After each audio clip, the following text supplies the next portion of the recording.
Candlestick formation को अगर आप ध्यान से देखोगे जब आप ट्रेडिंग कर रहे हो तो वहाँ पे आपको बिग प्लेयर्स का जो फुटप्रिंट्स है कि कहाँ पे बिग प्लेयर्स स्कैल्पिंग कर रहा है और कितना रिस्क रिवॉर्ड रेशियो मेंटेन कर पा रहा है, ये सब आप बहुत अच्छी तरीके से समझ पाओगे।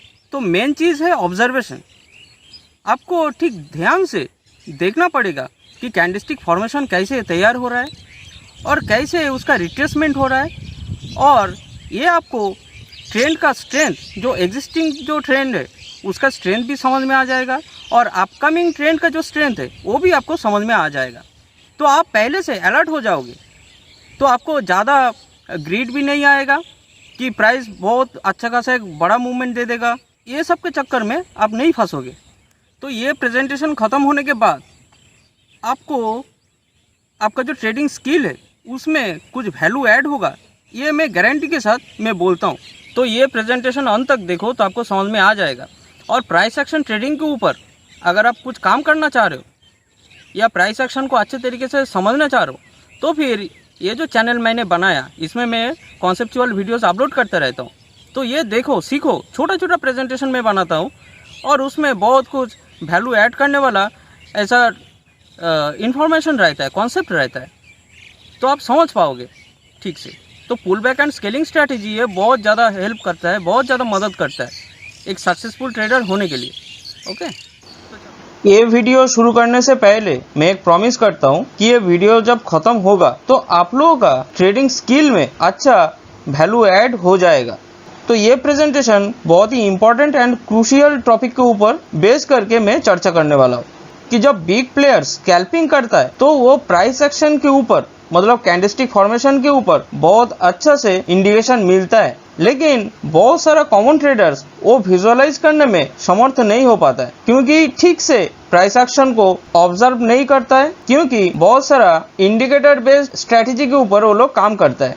इसके लिए प्राइस एक्शन में जो हिडन मैसेज है कि बायर और सेलर का जो पर्सपेक्टिव से जो सोचना है, सोचने में रुकावट आ जाता है। अगर आप कोई लैगिंग इंडिकेटर वाला यूज करोगे स्ट्रेटेजी तो फिर ये दिक्कत होता है। तो कैसे पता करना है कि अभी बिग प्लेयर्स स्कैल्पिंग कर रहा है और जब स्कैल्पिंग होता है ट्रेंड का स्ट्रेंथ के ऊपर इफेक्ट पड़ता है। तो ये वीडियो जरूर देखना क्योंकि ये बहुत इंपॉर्टेंट कुछ लेसन्स आप लोग सीखने वाले हो। तो मैं एक प्राइस एक्शन डेवलपर हूँ, शॉर्ट टर्म ट्रेडिंग स्पेशलिस्ट और ट्रेडिंग कोच। मेरा नाम प्रभाकर रॉय है। तो चलो 5 मिनट का चार्ट यूज करके कैसे एनालिसिस करना है, कैसे समझना है, वो चार्ट पे हम लोग समझ पाएंगे। तो यहाँ पे मैंने निफ्टी 50 इंडेक्स का 5 मिनट का चार्ट लिया।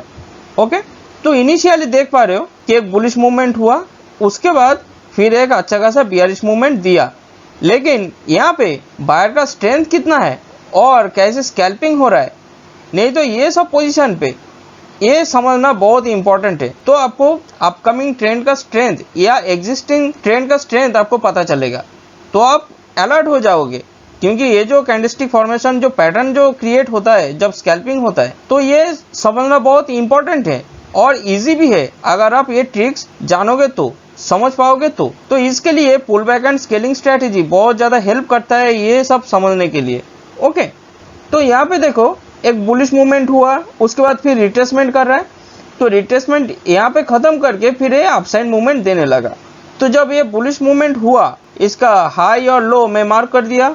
तो इतना जो डिस्टेंस जो प्राइस फ्लक्चुएशन हुआ था इसका 50% अगर मैं मार्क करूं तो ऑलमोस्ट ऐसा एक पोजीशन पे 50% होता है। तो देखो ये रेड कैंडल ये 50% ये लेवल पे आके टेस्ट करके फिर अपसाइड मूवमेंट दे रहा है, जो कि 50% लेवल पे रिट्रेसमेंट खत्म करके वो अपसाइड मूवमेंट देने लगा।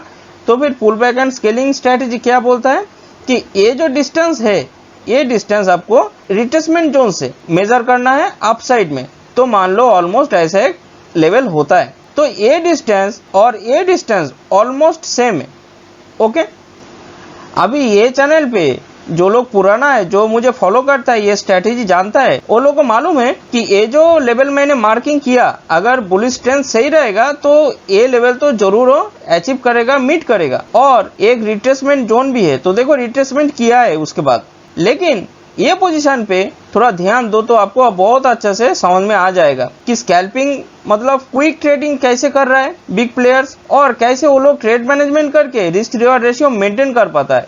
ये समझना बहुत इंपॉर्टेंट है। तो देखो ये जो बुलिश मूवमेंट दे रहा है ये रिट्रेसमेंट खत्म करके, तो ये जो रिट्रेसमेंट का जो लेवल है, मतलब ये जो बियरिश मूवमेंट है, ये बियरिश मूवमेंट का देखो अगर 50% में मार्क करूं तो ऑलमोस्ट ऐसा एक लेवल होता है। तो ये जो डोजी टाइप का कैंडलस्टिक फॉर्मेशन हुआ है, तो देखो 50% के ऊपर ही जस्ट वो क्लोजिंग दिया।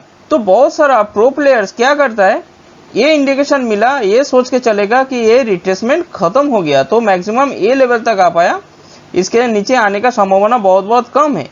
लेकिन देखो उसके बाद ये नेक्स्ट बड़ा कैंडल का ये जो नीचे का जो वीक है, ये पोजीशन पे जब आया प्राइस, तब ह्यूज बाइंग ट्रेड जनरेट हुआ था। तो वो लोग शायद ऐसा पोजीशन पे स्टॉप लॉस रखेगा या ऐसा पोजीशन पे स्टॉप लॉस रखेगा जस्ट नीचे रेड कैंडलस्टिक के नीचे, नहीं तो ये जो ग्रीन कैंडलस्टिक फॉर्मेशन हुआ डोजी कैंडलस्टिक के नीचे वो लोग स्टॉप लॉस रख सकता है। तो वो लोगों का रिस्क कितना है, तो जब देखो ये एक मूवमेंट दिया अप साइड, देखो 1:3 रिस्क रिवॉर्ड रेशियो जब हुआ वो लोगों को, तो लोग फिर सेलिंग करने लगा। तो इसके लिए देखो थोड़ा सा मूवमेंट होने के बाद ही फिर ये रेड कैंडलस्टिक फॉर्मेशन होना चालू हुआ, मतलब यहाँ पे स्कैल्पर घुसा है।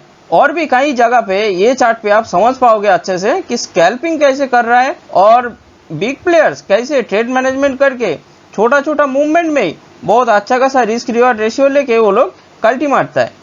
अभी ये पोजीशन पे ध्यान दो, तो यहाँ पे देखो एक बड़ा एक ग्रीन कैंडल प्रोड्यूस हुआ था, फिर यहाँ पे जो स्कैल्पिंग किया वो लोग फिर सेलिंग करने लगा। तो जब ये बियरिश पुश चालू हुआ, मतलब ये बुलिश मूवमेंट का जो रिट्रेसमेंट हो रहा है वो स्मॉल बियरिश पुश है, वो जब चालू हुआ तो देखो जब प्राइस ये पोजीशन पे आया तो बहुत सारा बिग प्लेयर्स ऐसा पोजीशन पे भी बाइंग जनरेट किया, नीचे स्टॉप लॉस लगाया होगा। उसके बाद देखो 1:3 ऐसा रिस्क रिवॉर्ड लेके फिर वो लोग आउट हो गया। तो ऐसे तरीके से सोचना है कि स्कैल्पर घुसा है, मतलब वो लोग ट्रेड मैनेजमेंट कैसे कर पा रहे हैं, कहाँ पे स्टॉप लॉस रखने का ज़्यादा चांस है और कहाँ पे प्रॉफिट उठाएगा। क्योंकि स्कैल्पर जो भी ट्रेडिंग करते हैं प्रो लेवल का, वो लोग रिस्क रिवॉर्ड रेशियो मेंटेन करता है, at least 1:3 risk reward ratio maintain करता है बोल के ऐसा सोच के चलने का मिनिमम।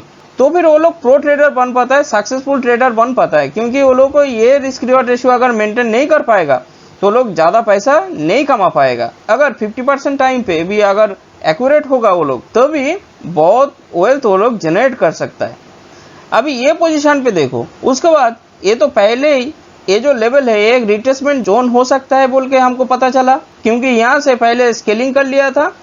तो देखो यहाँ पे रिट्रेसमेंट हुआ और उसके बाद ये अपसाइड मूवमेंट देके अगर ऐसा कुछ पोजीशन पे आके फिर अगर ये जो लेटेस्ट बुलिश पुश फॉर्मेशन होता, मान लो यहाँ पे रिट्रेसमेंट किया, फिर ये पोजीशन पे आया, यहाँ से मूव बैक करके अगर कुछ ऐसा बुलिश पुश दिया, उसके बाद ये पुश का अगर ये 50% के नीचे आके कोई कैंडलस्टिक क्लोजिंग देता तो मैं जरूर फिर सेल साइड पे जाता, क्योंकि ये अच्छा खासा ट्रेंड रिवर्सल का साइन मिलता। लेकिन ऐसा कुछ फॉर्मेशन हुआ नहीं, तो यहाँ पे हमको ट्रेड नहीं मिला उसी हिसाब से। अभी ये पोजीशन पे ध्यान दो, यहाँ पे क्या हुआ वो थोड़ा देखो। देखो ये एक बुलिश पुश है, फर्स्ट एक बुलिश पुश है, इसका रिट्रेसमेंट यहाँ पे है, तो ये आपको एक सेकेंड बुलिश पुश दिया। तो देखो ये दोनों का डिस्टेंस ऑलमोस्ट सेम है। अभी ये सेकेंड बुलिश पुश का फिर रिट्रेसमेंट यहाँ तक आया था, जो कि ऑलमोस्ट ये सेकेंड बुलिश पुश का 50% लेवल पे है, और रिट्रेसमेंट करके फिर अपसाइड मूवमेंट देने लगा। अभी ये जो लेटेस्ट ये जो रिट्रेसमेंट का जो बियरिश लेवल है, इसका 50% के ऊपर जब ये ग्रीन कैंडलस्टिक क्लोजिंग दिया यहाँ पे, तब क्या समझना है कि ये रिट्रेसमेंट खत्म करके मैक्सिमम ए लेवल तक प्राइस आ पाया था, इसके नीचे आने का संभावना बहुत बहुत कम है। फिर देखो एक बुलिश मूवमेंट दिया और उसके बाद सिनेरियो क्या हुआ और कहाँ पे कैसे स्कैल्पर लोग घुसा है वो समझना है। देखो तो देखो ये जो ग्रीन कैंडलस्टिक है, ये ग्रीन कैंडलस्टिक में हमको इंडिकेशन मिला, लेकिन फिर ये एक अपसाइड मूवमेंट दिया, फिर देखो एक डाउनसाइड जब मूवमेंट दे रहा था, ये जो पुश दे रहा था, तो बहुत सारा प्रो प्लेयर्स ऐसा पोजीशन पे भी बाइंग किया है। कोई कोई ये पोजीशन पे भी स्टॉप लॉस लगा सकता है, कोई कोई ये पोजीशन पे भी स्टॉप लॉस लगा सकता है। लेकिन जो लोग यहाँ पे स्टॉप लॉस लगाया, तो वो लोग का रिस्क इतना छोटा सा है और 1:3 रिस्क रिवॉर्ड रेशियो मेंटेन करके यहाँ पे ट्रेड काट दिया होगा। तो ऐसे समझना है कि स्कैल्पर लोग घुसा है और उस हिसाब से कहाँ पे स्टॉप लॉस रख के क्या कर रहा है वो आपको थोड़ा बहुत अंदाजा मिल जाता है। तो अभी ये पोजीशन पे देखो तो आपको बहुत अच्छा से समझ में आ जाएगा कि मैं क्या बोल रहा हूँ। देखो ये जो बुलिश पुश है, ये सेकेंड बुलिश पुश के बाद फिर ये रिट्रेसमेंट किया, रिट्रेसमेंट करके ये पोजीशन से वो अपसाइड मूवमेंट देने लगा, लेकिन ये लेवल तक आ पाया। ये लेवल पर आने के बाद देखो एक रिट्रेसमेंट कर रहा है, यहाँ पे रिट्रेसमेंट खत्म करके फिर ये अपसाइड मूवमेंट देने लगा, लेकिन वो जो रेजिस्टेंस बना, ये रेजिस्टेंस को वो तोड़ नहीं पाया। फिर देखो ये रेड कैंडलस्टिक फॉर्मेशन हुआ। यहाँ पे बहुत अच्छे से ध्यान देना तो आपको बहुत क्लियरिटी आ जाएगा। तो ये जो रेड कैंडल है छोटा सा, ये रेड कैंडल में आपको एक ट्रेंड रिवर्सल का साइन मिला है, और ये जो लेवल है ये बहुत ही एक क्रूशियल लेवल है। इसके ऊपर प्राइस उस टाइम के लिए जाने का संभावना बहुत कम है। और ये रेड कैंडलस्टिक फॉर्मेशन होने के बाद देखो एक ग्रीन मूव दिया था और यहाँ पे क्लोजिंग हुआ था। तो जो लोग फिर सेलिंग किया वो लोगों का स्टॉप लॉस इतना छोटा रहेगा, इतना छोटा, जस्ट ये रेजिस्टेंस लेवल के ऊपर। तो लोगों का रिस्क इतना है छोटा सा, और देखो 1:3 लेके फिर वो लोग भाग गया। तो ऐसे ही समझना है, ऐसे ही सोचना है।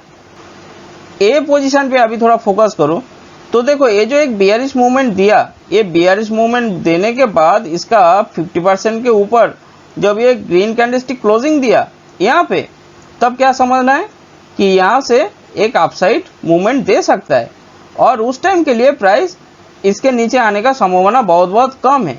लेकिन अगर ये कैंडलस्टिक फॉर्मेशन होने के बाद फिर ऐसा कोई पोजीशन पे अगर आता और स्कैल्पर को अच्छा खासा अगर ट्रेड मैनेजमेंट करने को मिला, मान लो ऐसा एक पोजीशन पे आया प्राइस और कोई स्कैल्पर उस टाइम के लिए बाइंग किया, तो लोगों का रिस्क इतना छोटा सा रहेगा, तो 1:3 ऐसा लेके वो लोग फिर कल्टी मार देगा। तो इतना बड़ा भी मूवमेंट होने का चांस बहुत कम था। तो ऐसे तरीके से सोचना है कि बायर और सेलर जब स्कैल्पिंग करता है तब कैसे चार्ट पैटर्न फॉर्मेशन होता है, कैसे कैंडलस्टिक पैटर्न फॉर्मेशन होता है। अगर आप सोचोगे तो बहुत इजीली आप बहुत कुछ समझ पाओगे कि क्या चल रहा है ट्रेडिंग सेशन में। अभी ये पोजीशन पे थोड़ा फोकस करो। देखो ये जो एक बुलिश मूवमेंट है, ये बुलिश मूवमेंट का रिट्रेसमेंट यहाँ तक आया था। ये रिट्रेसमेंट खत्म करके फिर एक बुलिश पुश देने का कोशिश किया, लेकिन ये जो लेटेस्ट जो बुलिश पुश है इसका 50% के नीचे ये रेड कैंडलस्टिक क्लोजिंग दिया यहाँ पे। तब क्या समझना है कि ऐसा एक चार्ट पैटर्न फॉर्मेशन हुआ, ऐसा एक चार्ट पैटर्न फॉर्मेशन हुआ, और आपको यहाँ पे इंडिकेशन मिला कि ये ट्रेंड रिवर्सल का साइन मिला। तो ये जो बुलिश मूवमेंट चल रहा था ये अभी कन्वर्ट होकर बियरिश मूवमेंट में बदल सकता है। लेकिन इसका स्ट्रेंथ कैसे पता चलेगा वो देखो। तो प्रो प्लेयर क्या करेगा, ये जो रेड कैंडलस्टिक में आपको ट्रेंड रिवर्सल का सिग्नल दिया, लेकिन उसके बाद देखो एक बुलिश मूवमेंट दिया, तो ऐसा पोजीशन पे जब आया तो बहुत सारा सेलर क्या किया होगा, ये पोजीशन पे सेल किया होगा और ये ऊपर स्टॉप लॉस लगाया होगा। तो वो लोग का रिस्क इतना छोटा सा है, और देखो 1:3 ऐसा रिस्क रिवार्ड रेशियो लेके फिर वो लोग बाई बैक कर लिया। फिर देखो ये जो रिट्रेसमेंट हो रहा है, रिट्रेसमेंट यहाँ तक पहुंचा, अभी देखो फिर स्कैल्पिंग हुआ। फिर ये बड़ा रेड कैंडलस्टिक फॉर्मेशन होने के बाद यहाँ पे जो लोग सेल किया, स्कैल्पिंग किया, वो लोग यहाँ पे फिर बाई बैक कर लिया, क्योंकि वो लोगों का रिस्क रिवार्ड रेशियो अच्छा खासा मिल गया, तो बाई बैक कर लिया। फिर ये जो अपसाइड मूवमेंट देने लगा ये नेक्स्ट ग्रीन कैंडल, तो मान लो फिर कोई सेलर ये पोजीशन पे उसको सेलिंग करने को मिला, तो कोई सेलर ये पोजीशन पे भी स्टॉप लॉस लगा सकता है, ये पोजीशन पे भी स्टॉप लॉस लगा सकता है। तो यहाँ पे रिस्क इतना है तो भी देखो 1:23 रिस्क रिवार्ड रेशियो लिखे वो लोग फिर भाग गया। तो जब ऐसा फॉर्मेशन होता है, जब सेलर को छोटा सा स्टॉप लॉस लगा के अगर काम बन जा रहा है, तो वहाँ पे ट्रेंड का स्ट्रेंथ के ऊपर ज़्यादा इफेक्ट पड़ता है। तो ये पोजीशन पे देखो ट्रेंड का स्ट्रेंथ लेकिन बहुत कम है, ये पोजीशन पे कम है, लेकिन जो लोग स्कैल्पिंग किया वो लोग अच्छा खासा रिस्क रिवार्ड रेशियो मेंटेन करके फिर भाग गया। तो ये मेन बात है। अभी ये पोजीशन पे कैसे ट्रेंड रिवर्सल को समझना है, देखो एक बियरिश मूवमेंट दिखाई दे रहा था कि लोअर लो और लोअर हाई फॉर्मेशन हो रहा था, फिर ये ट्रेंड रिवर्स हो गए, फिर एक रिट्रेसमेंट कर रहा है यहाँ पे।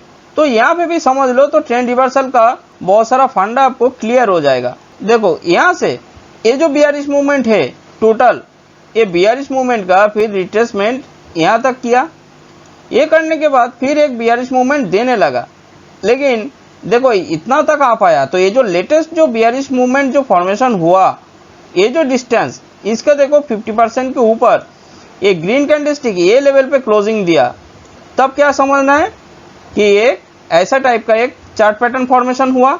ऐसा टाइप का चार्ट पैटर्न फॉर्मेशन हुआ और यहाँ पे आपको ये कैंडलस्टिक फॉर्मेशन हुआ ये पोजीशन पे, तो आप बिंदास निश्चिंत होके आप यहाँ पे बाइंग कर सकते हो। और जो लोग यहाँ पे बाइंग किया है वो लोग स्टॉप लॉस जनरली ये पोजीशन पे रखेगा। तो देखो रिस्क कितना है, फिर भी वही सब ट्रेडर्स 1:2-3 रिस्क रिवार्ड लेके फिर वो लोग भाग गया। तो ऐसा तरीके से सोचना है, ऐसे ही आपको काम करना है। यहाँ पे जैसे बोला कि यहाँ पे ये जो एक बियरिश मूवमेंट दे रहा था, फिर अगर एक बुलिश पुश देने के बाद अगर ऐसे 50% के नीचे कोई कैंडलस्टिक क्लोजिंग देता तो बहुत एक स्ट्रक्चर फॉर्मेशन होता जो ट्रेडिंग करने का लायक है। तो इसके ऊपर थोड़ा काम करो कि प्रोबेबिलिटी लेके खेलो, प्रोबेबिलिटी को समझो कि कहाँ पे प्रोबेबिलिटी हाई है, चांस हाई है कि आपका निर्धारित दिशा में प्राइस मूव करेगा, और कहाँ पे आपको ट्रेड मैनेजमेंट करने का मौका मिल जाए ठीक से, कम रिस्क लेके ज़्यादा रिस्क रिवार्ड रेशियो मेंटेन कर पाओगे जो पोजीशन पे, तो वहाँ पे जरूर ट्रेड करना। तो आपका विन रेट अगर 40-50% भी रहेगा तभी आप सक्सेसफुल ट्रेडर बन पाओगे। तो डे ट्रेडिंग करने के लिए ये जो ट्रिक्स मैंने सिखाया, ये जो विजुअलाइज करने का जो तरीका मैं बताया, और इसके ऊपर अगर आप चाहोगे कि मैं ज़्यादा वीडियोस बनाऊं आप लोगों का अंडरस्टैंडिंग के लिए, तो फिर मैं बनाऊंगा। लेकिन कमेंट बॉक्स में कमेंट करना कि आप लोगों को कैसे मैं हेल्प कर सकता हूँ ट्रेडिंग स्किल में वैल्यू ऐड करने के लिए, आप लोगों को कैसे मैं हेल्प कर सकता हूँ ये कमेंट में बताना। तो आपके लिए ये बंदा हाजिर है बिल्कुल। और ऐसे ही प्राइस एक्शन ट्रेडिंग के ऊपर कॉन्सेप्चुअल वीडियोस में बनाता रहता हूँ, अपलोड करता रहता हूँ। तो ये देखना हर एक वीडियो में आपको नया कुछ सीखने को मिलेगा। और ये जो pull back and scaling strategy है, जिंदगी में आप कभी नहीं देखा होगा, कभी नहीं सुना होगा। और आप देखोगे ये चैनल पे मैंने कोई लैगिंग इंडिकेटर का प्रयोग नहीं किया, क्योंकि मैं हार्डकोर एक प्राइस एक्शन ट्रेडर हूँ। और प्राइस एक्शन को विजुअलाइज करने में ये स्ट्रेटेजी जो मैंने डेवलप किया ये बहुत ज़्यादा हेल्प करता है, बहुत ज़्यादा मदद करता है। तो ये स्ट्रेटेजी सीखो।